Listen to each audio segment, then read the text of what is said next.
Salut à tous et bienvenue sur notre chaîne. Aujourd'hui, on vous emmène au cœur des intrigues passionnantes de « Ici tout commence » avec le résumé en avance de l'épisode 987, diffusé le vendredi 23 août 2024. Dans cet épisode explosif, les tensions montent d'un cran entre Milan et Enzo, Anaïs fait face à des choix difficiles, et un geste audacieux de Malik et Thibaut pourrait bien changer les règles à l'Institut Auguste Armand.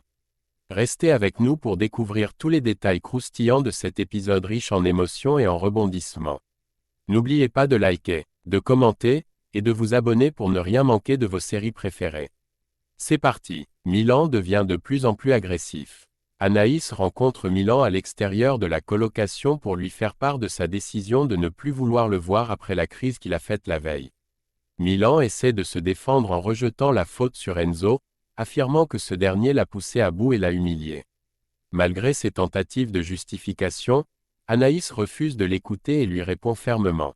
« Des hommes violents et colériques comme toi, j'en ai rencontré bien trop dans ma vie, et je n'en peux plus. » Elle lui rappelle également qu'Enzo l'avait mise en garde à son sujet et qu'elle n'aurait jamais dû entamer une relation avec lui. Un peu plus tard, Anaïs se trouve dans les cuisines du restaurant Double A à l'Institut, où Enzo la rejoint. Submergée par l'émotion, Anaïs éclate en sanglots, exprimant sa tristesse et son amertume de s'être encore une fois trompée en choisissant un homme qui se révèle être violent. « Je n'arrive pas à comprendre comment quelqu'un peut être à la fois doux et violent. » Enzo essaie de la consoler, lui disant que ce n'est pas de sa faute et qu'elle ne doit pas perdre espoir, ce n'est pas parce que tu n'es pas encore tombé sur la bonne personne que celle-ci n'existe pas. À la guinguette éphémère, Enzo annonce à Anaïs et Billy que le cœur d'Anaïs est brisé, ce qui provoque une atmosphère lourde de tristesse et de tension.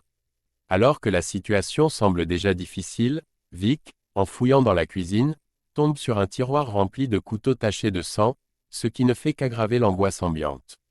Au même instant, Milan appelle Enzo pour le menacer de manière inquiétante, en lui laissant entendre que la prochaine fois, les choses seront encore plus graves. Sentant qu'il doit agir pour mettre un terme à cette situation dangereuse, Enzo décide d'affronter Milan en face à face. Lors de leur confrontation, Enzo prend la décision courageuse de menacer Milan de tout révéler à la police concernant la tentative d'assassinat, prêt à tout risquer pour mettre fin à cette spirale de violence. Milan, furieux, réagit en le menaçant de lui briser les mains pour qu'il ne puisse plus jamais cuisiner, mais Enzo reste impassible. Avec une froide détermination, il lui réplique « Je me suis déjà cassé les deux jambes, et je me suis relevé. Alors si tu veux me casser les deux mains, vas-y, ça m'est égal. » La tension atteint son paroxysme lorsque Milan menace de s'en prendre à Vic. Cette menace est la goutte d'eau qui fait déborder le vase pour Enzo. Ne pouvant plus se contenir, il se jette sur Milan et le frappe avec une violence incontrôlée. Heureusement, Jude arrive au bon moment et intervient pour les séparer, empêchant ainsi la situation de dégénérer davantage.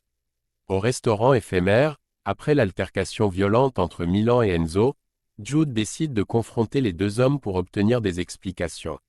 Cependant, Milan refuse catégoriquement de s'expliquer, ce qui exaspère Jude. Face à cette attitude de défi, Jude envisage sérieusement de renvoyer Milan de la brigade. Enzo, craignant que Milan ne se venge s'il est exclu, prend sa défense et tente de convaincre Jude de ne pas aller plus loin. Malgré cela, Jude reste déterminé à faire remonter l'incident au chef de l'Obel, considérant que la situation est trop grave pour être ignorée. Plus tard, en route pour l'Institut afin de parler à Delobel, Jude est soudainement attaqué par un individu masqué. L'agression est brutale, laissant Jude au sol, gravement blessé et le visage couvert de sang. Cet acte de violence marque un tournant inquiétant dans l'escalade des tensions. Par ailleurs, la relation entre Solal et Thelma prend fin de manière abrupte. Solal, de bonne humeur et en pleine forme après avoir bien dormi, affiche un enthousiasme visible, au point que Lionel le surnomme affectueusement « Soso ». De l'autre côté, Gary et Thelma reviennent tout juste d'une soirée qui s'est prolongée en after, avant d'arriver directement au stage d'été. Solal, en constatant leur arrivée, ressent un profond dégoût face à leur comportement, réalisant que son propre mode de vie s'éloigne de plus en plus de celui de Thelma. Solal, préoccupé par l'importance du concours à venir, décide de faire la morale à Gary en lui reprochant d'avoir fait une nuit blanche juste avant un événement aussi crucial. Solal insiste sur le fait que ce genre de comportement est irresponsable et pourrait nuire à ses performances.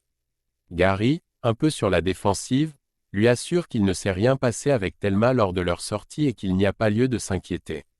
Cependant, Gary remarque que Solal semble mal à l'aise avec le concept d'amour libre et perçoit une certaine tension dans ses paroles. Plus tard, Gary avoue à Thelma que Solal lui a demandé de prendre ses distances avec elle pour qu'elle puisse se concentrer sur son travail et ses études. Cette révélation laisse entrevoir les préoccupations de Solal quant à l'impact que Gary pourrait avoir sur la réussite de Thelma, mais aussi son inconfort face à la dynamique de leur relation ouverte. Thelma décide de clarifier les choses avec Solal. Elle est perplexe et ne comprend pas pourquoi il n'a jamais abordé le sujet de l'exclusivité dans leur relation.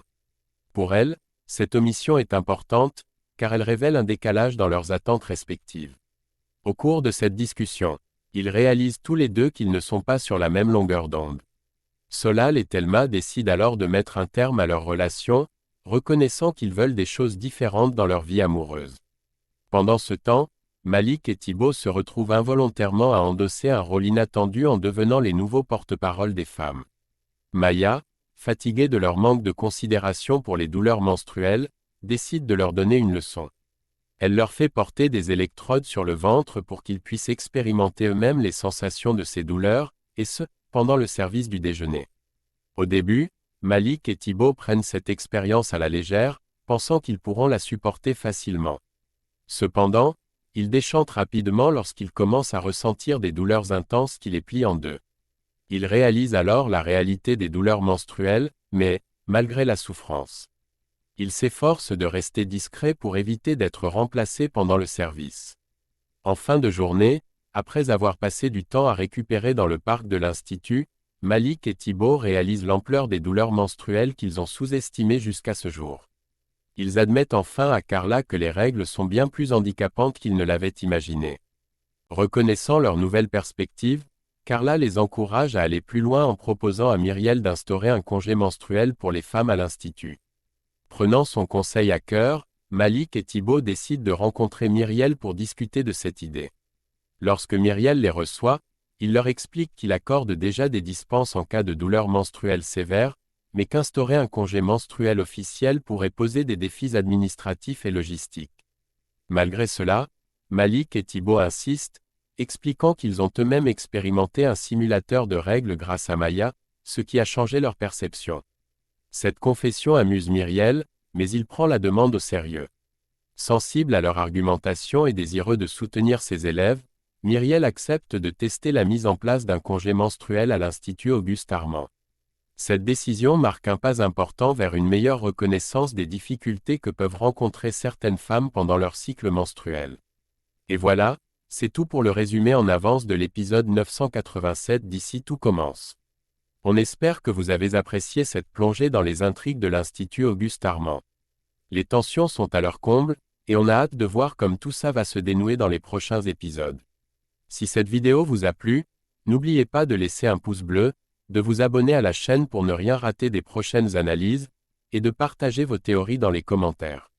Merci de nous avoir regardés, et on se retrouve très bientôt pour un nouveau récap. À très vite.